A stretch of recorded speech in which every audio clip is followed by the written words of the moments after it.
Because you bring that out every time you want to drink, and it reminds you, you're focusing on this is the reason why this needs to go away. Yeah. And there's some very powerful, visceral experiences that people have had that are horrible to think about.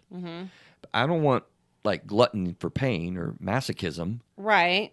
But if you focus on that as the reason why you're changing and you have a craving to drink, what do you think happens to that craving? Yeah. I mean, I once had someone I heard someone say that, I can't remember who it was in relation to them. I think it was like their father or something. Took a picture, was trying to quit smoking, so printed off a picture of his family and like taped it to his cigarette box. 100%. So that like every time he would get it out to get a cigarette out, he would remember like, okay.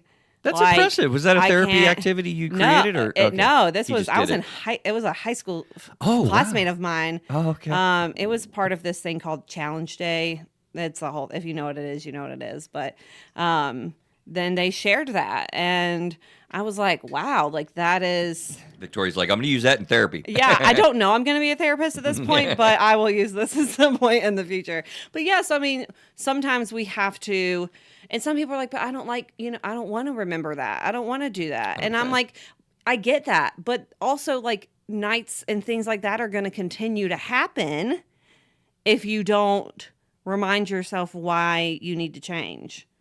So if it's a DUI, you're probably going to continue to get DUIs if you don't put an end to this coping skill that you're doing unhealthily and replace it with something that is more appropriate.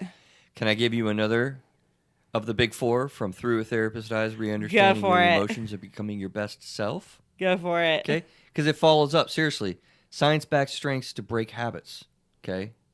Increased awareness. That's kind of what we're talking about. Mm-hmm. Notice when and where the habit occurs. Well, one of the big four from the book that I'm proud of is stop and reflect on emotions. Yeah. If you don't stop and reflect on what's going on with your emotions, you will not have the cue, you will not understand the trigger, and you will not even be aware that you're in a nasty loop that gives you a dopamine drop. So it's really important. That's why several of the chapters funneled into like, look, people don't really sit and stop. We're so fast-paced. We're so busy. We talk about mindfulness, but who's mindful and really isolated in on just this moment?